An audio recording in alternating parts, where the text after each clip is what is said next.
jamhire mon bandiraɓe sehlaɓe heɗotoɓe radio jowol sare garti hande oɗo ñallawma talata 11 lewru février hitande ujunnaji ɗiɗi nogas joyyi addan ɗon habaruji mon e ɗemgal Pulaar ɗum noon guiɗoɗen ko toon to États-Unis hono kanko Donald Trump o jaɓɓima hande toon to maison blanche hono biyeteɗo King Abdullah ɗum ko gardiɗo leydi Jordanie men ƴeew koɓe kaldi ko fate en Donald Trump ko haalata egginde Palestine naɓe toon to Gaza pour matude Gaza hande toon to maison blanche hono kanko Donald Trump kadi ne wayno rendi conférence Elon Musk famnude yimɓe peeje ɗe ɓe mbaɗata oɗo saha joni pour ustude mawnugol walla kewgol gouvernement fédéral mo États-Unis habaruji men international puɗɗoɗen ko fate immigration ne wayno ko Venezuela naɓe hewɓe nawtama toon to Venezuela ɗum noon ma en ƴeew kadi holko woni caggal kamɓe laamu Venezuela jabde avion ngaji gartira yimɓe mabɓe ko fate immigration hande hono Pape François ne wayno wawi yaltinde konngol ɗumen komo yenna gouvernement Amérique kono noon ɓooyani caggal muɗum tan hono goto e conseil ji Donald Trump o jabtima kanko no yennude hono Pape François habaruji men international mana en toon to Mauritanie ɗum noon ma en mbaw jokkodirde Foutanki Diaw wawa rokkude en kadi élément parɗo e bonandeji gonɗi toon oɗo saha joni toon to région gorgol ɗum noon ko gueloɗi janoji e guesse janane ama en jaa toon Sénégal kadi honno ƴeewen hono ganko biyeteɗo arɗoñing plainte mo waɗi ɗum noon contre Ousmane Sonko ƴeewen kadi oɗo plainte ko woni ha hande toon to Sénégal ene wayno ko ñalawma janggo alhamis hono kanko ancien député Farba Ngom o joggori kadi huccidde yimɓe juge d'instruction ngaji ɗum noon ko ñawoɓe namdotoɓe mo koko fate gueɗe ɗe takkade walla gueɗe ɗe wiya inde makko ari hen kikiɗe muɗum ndemina kadi hono avocat ji makko ma ngar kuccita e jaydiyankoɓe pour famnude ɗumen holno ñalawma yaari ko ɗum woni titre uji on ɓuuri mawnude oɗo journal ma gartu desuji muɗum joni radio jowarnade ka leydi Canada ha Amérique ha France ha Sénégal ha Portugal ha Cameroun Afrique Amérique onon fof deftere radio jowol garaje nde bandiraɓe sehlaɓe heɗotoɓe radio jowol sare jaam hiire moon ko adi foof guiɗoɗen ko fate weeyo donc tugnadi kadi service toppitide ko fate weeyo en wayni ko ñalawma hande talata walla jammande talata awne neige ɗaminoɗen alhamis o faade aljuma ko hande ɗaminani ma tello ɗo ne suka kadi ma hendudu ma watta ɗum kadi hunde tande surtout diwan Kentucky yayaten ma Indiana e Ohio ene wayno ko ndenuɗe laabi ɗin tati no fewi donc en ɗamina janggo alarba ma toɓoji kadi ngar kikiɗo hawnaki toɓoji kadi ma continue ha ɗon e aljuma habaruji men toon to maison blanche kanko Donald Trump o wawi no fottude hande ono King Abdullah ɗum noon ko gardiɗo leydi Jordanie ɗum noon e tugnadi kadi haalluji gummi toon hono kanko Donald Trump ene wayno wostodiri e King Abdullah gueɗe ɗe ganduɗa ene miijoji makko e kadi ɓe mbawi kamɓe ɗi foof haaldude taw ko haalluji ɗi ngal wostodirde miijoji ko fate kanko Donald Trump ko haalata wonde ko anni e makko nde Amérique heftude walla jogade contrôle Gaza ɗum noon ko matude ɗum noon e kanko Donald Trump kadi ko continue mo haala hande wiide wonde ko alay saago yimɓe wonɓe toon to Gaza ɗum noon ko palestinaɓe ɓe mbawa yaltude donc caggal nde kanko King Abdullah nde huccite e jeaniyankoɓe o wi wonde ko ɗum ɗo en wayni ko toɓɓere moƴƴere kono en wayni ko il faut ko ɓe ƴeewa holno ɗum wawi marchirde taw ɗum fof ne wawi taw ko wawi waɗe hen fof no moƴƴani goto foof o wi wonde koɓe majjani alay saago ɓe ƴeewa hol intérêt ji États-Unis gonɗi hen hol intérêt ji kadi yimɓe wonɓe région wonɓe toon e surtout ene yimɓe ɓe ganduɗa en kamɓe Jordan naɓe ɗum noon siftinde hono kanko Donald Trump woni ko gontuɗo hande omo insiste o wi wonde ko Palestine naɓe wonɓe toon to Gaza ɓe il faut ko ɓe pecce ɓe pa e Jordanie ɓe pa e Égypte e tugnade hande King Abdullah ko haali wi wonde maɓe jaa toon to Arabie Saoudite ɓe mbawa rendude peeje ko fati miccade kadi peeje mabɓe hono ko Donald Trump haalata ko e kadi liggodirde États-Unis e wiide makko kanko King Abdullah ɗo e nder nde huccide journaliste nde o wi ko alay saago ɓe paada ha Égypte naɓe kañumen koye men gadda miijo men e kadi mbawa présente ɗum hono kanko Donald Trump ɗum noon e wayno ko oɗo saha joni ɓe potani heñade e ɗeɗo gueɗe ɗum noon ko ɗum kanko King Abdullah huccide journaliste uji kono caggal ɗum nde yaltinde en yiyama wonde mo posti toon to page makko X ɗum noon ko X kañum wonno Twitter o wi wonde ko ene wayno o wi wonde ko siftini ene position makko kanko King Abdullah wonde Jordanie kañum hoore mum jaɓani jogorani jabde wonde ko yimɓe palestinaɓe déplacé guitte toon to Gaza e walla guitte toon to West Bank koye ɗum noon ne wayni ko ɗum ɗo ko position kamɓe leyɗele arabe fof jogui. donc so tawi Gaza ne maate ene wawi matede taw wona yimɓe palestinaɓe ɗi guitte toon. oye ɗum noon kadi ene wayni kadi ko alay saago kadi caɗele gonɗe toon ko fate caɗele ñamde caɗele kisal alay saago ɗum ɗon kadi hunde waɗe ko priorité. ha hande toon to maison blanche hono kanko Donald Trump wawino kadi hande fottude toon e Elon Musk ko wadde conférence huccidde jeeniyankoɓe oɗon conférence hono kanko Elon Musk ene wayno o haali haala kewko ka noon e wayno ko wi wonde ko o jaabima ɗum woni lawol makko gadanol mo jaabo journaliste walla huccita e journaliste uji ko fate en département mo halfina département biyete Doge. ɗum noon ko ɗum noon ene wayni ko oɗo département tan pour tan sifanade yimɓe o département o ene wayni ko kanko halfina koye ustu kewgol yimɓe liggotoɓe gouvernement fédéral gon toon. ɗum noon ustude kadi dépense uji baɗeteɗi e oɗo sadio joni pour gouvernement fédéral. ɗum ɗo fof noon ari ko caggal nde kanko Elon Musk kadi ene wayni journaliste uji kuccite makko mbi wonde gueɗe ɗe waɗa ɗe fof ene wayni ko gueɗe niɓɓiɗde. ene wayde ɗum ɗo tawde wi ko yiiɗi ko transparency wi firti wonde ko kala ko waɗata ya taw ne leeri. ɗum ɗon kadi ari ko caggal nde kamɓe koyemeɓe hande oɗo ñalawma ɓe ceeki inspecteur général gonnoɗo toon gonnoɗo e goomu biyete USAID ɓe ceeki ɗum hande. firti noon ko segde oɗon inspecteur général tawi ko kañum wonno ɗon pour ƴewde hol gueɗe baɗeteɗe ɗon saw wona gueɗe ɓurtininteɗe walla gueɗe cuuɗeteɗe. ɗum noon firti wonde ko ɓeydade ha hande niɓɓiɗinde ko fati USAID gueɗe kamɓe ɓe jiiɗi wadde toon kamɓe kanko Elon Musk. journaliste kucce makko noon mbi wonde ko koɓe puɗɗi ƴeftude ligguey mabɓe ko ene wayni ko kamɓe yimɓe makko kanko Elon Musk mbaɗi erreur aji kewɗi kadi mbaɗi calcul aji kewɗi ɗi cikkanno ene mbawi wadde kono ɗum tawi wonde koye erreur ngoni. o jaabima o wi wonde ko hawnaki yimɓe liggotoɓe makko ɓe équipe makko ma mbaɗa erreur aji kewɗi kono noon e wayni ko plus eɓe continue ɓe liggo hen plus eɓe continue wawde yitude holto peeje ɓe mbaɗata haɓe mbawa fewnidde erreur aji ko bonna ha mbawa kadi fewnidde ko woni hen caɗele gonɗe. o haali kadi o wi wonde ko ɗum ɗo kadi ligguey mabɓe ɓurɗo tiddo e surtout yen ligguey ko Donald Trump mandat muɗum ɗiɗo o ko yimɓeɓe yo paam ko Amérique naaɓe cuuɓi Donald Trump pour yo waylu kala ko woni gouvernement fédéral ustanowo en way mawnude ni usta bonandeji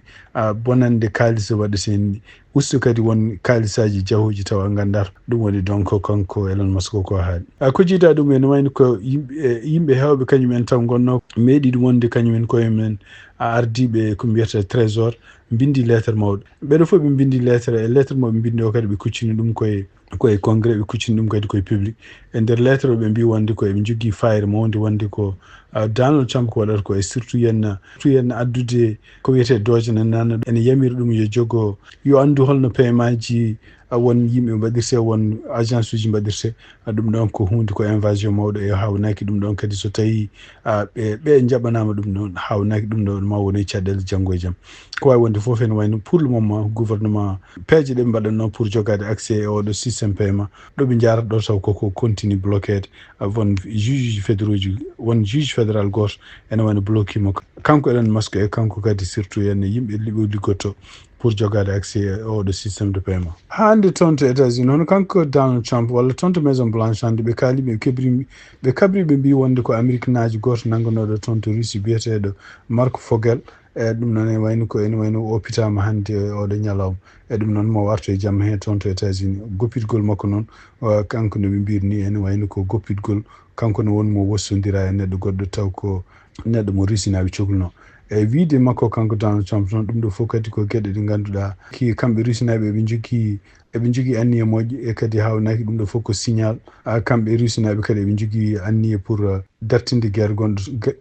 guerre kewɗe fitinaji gonɗo toon to Ukraine. ɗum noon ko ɗum woni ko kamɓe konngol gumigol toon to maison blanche haalde wonde goppitgol oɗo biyeteɗo Mark Fogel. habaruji men international hande ɗum noon ha e tumnade kadi habaruji gumiriɗi toon to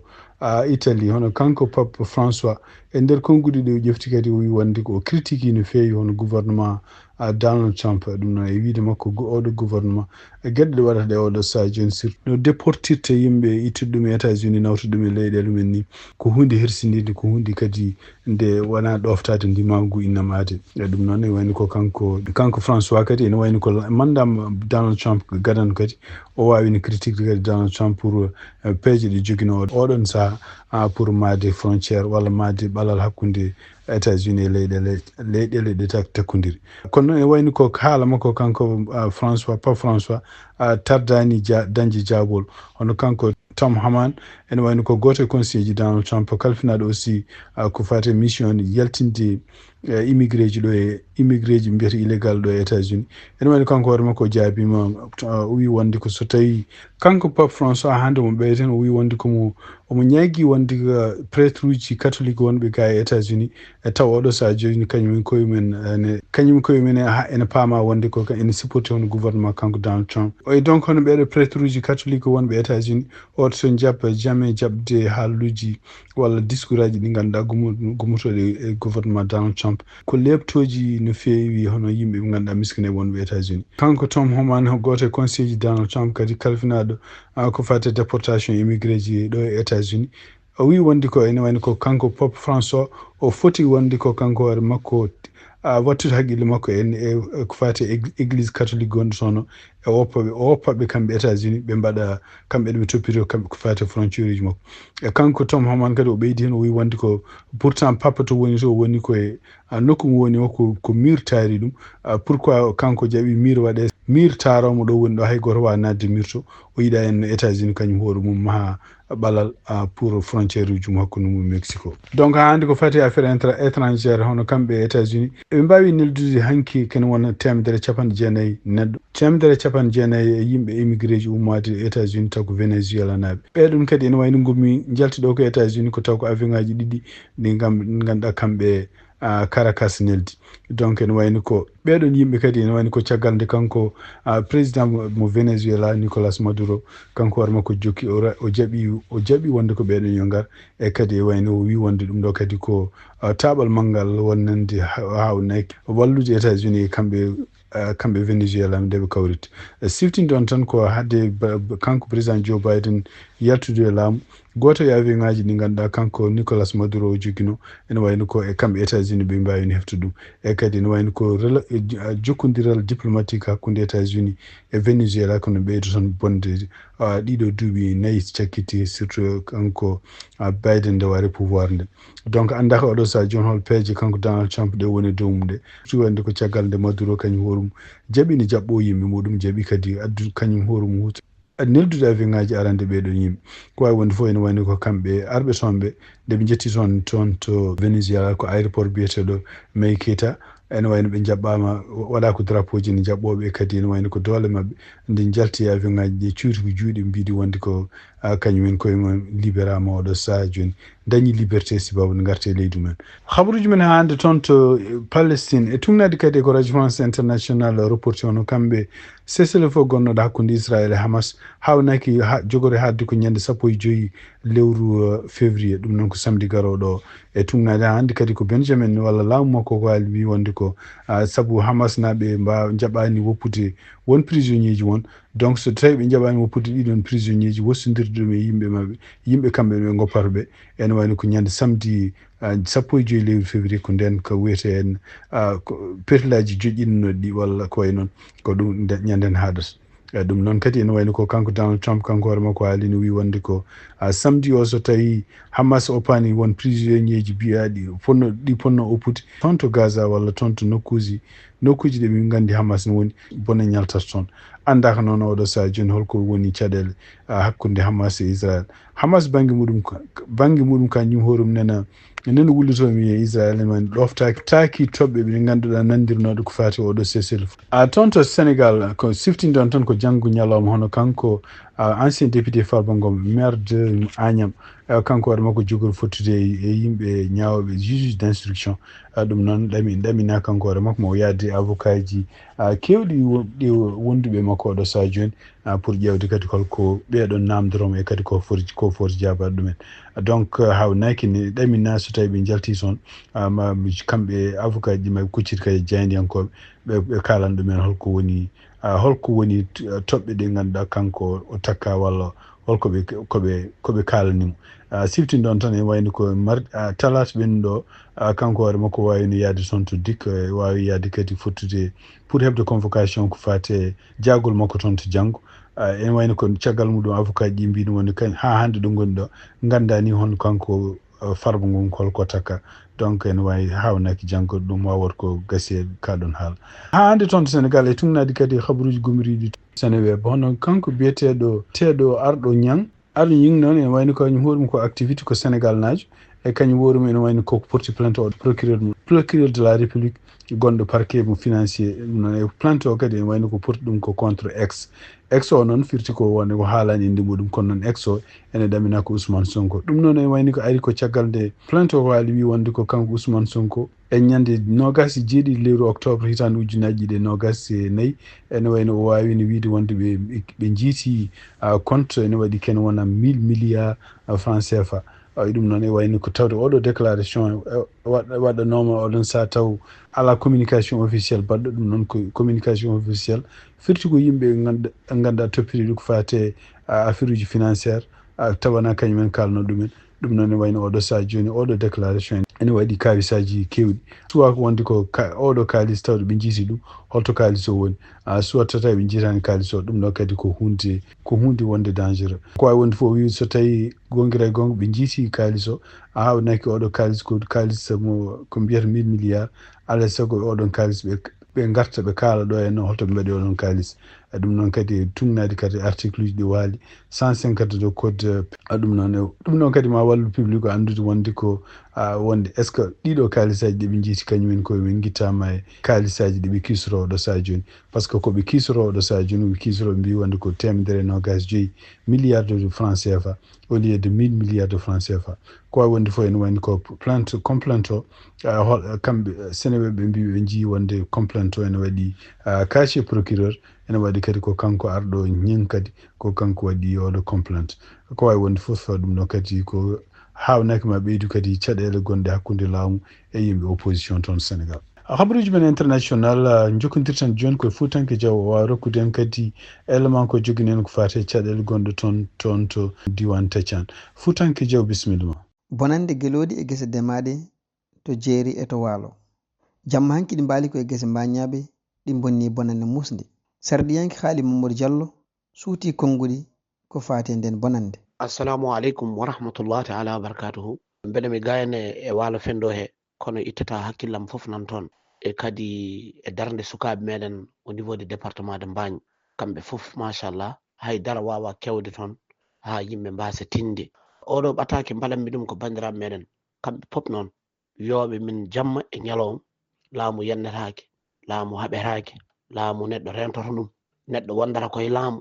min ko namdal mbaɗmi guese département Mbagne kañum wattidi nana ñaaya ha laaɓi gueloɗi ngari ñaami ministère de l'élevage addara grillage ministère de l'agriculture addara grillage ministre de l'intérieur wallata protection wona préfet wona hay goto mabɓe joni noon population woppe tan tampa jooɗo ma won lebbi e lebbi ya fewnoya guese muɗum waalo jabboya ko jabbata gueloɗi ngara ñaama ha laaɓa wiye wonde ɗum ɗo ce n'est pas programmé ɗum ɗo wona laamu programme ɗum ɗo wona laamu walli joom gueloɗi hen yo bonnu guese janande bandiraɓe ƴewtoɗen ko jaren ko min ko ɗum woni ko goyammi jamma e ñalawma subaka e kikiɗe hande ko haala département de Mbagne kalaten par ce que ko guese mbañnaɓe bonna kono noon ɗon ha wolum hatar wolum neere sehli baabi babaɓe ɓogge partout falde dande mayo nde foof guiɗi maka foof ha laaɓi ko ni tan wora yimɓe yo pewnu guese mumen gueloɗi ngara bonna somin kaali wiya ɗum ko haala lundu. Kanko sardiyanke haali Mamadou Diallo o holliti wona ngol tan o haali haala gueloɗi ɗi affaire gueloɗi ɗiɗo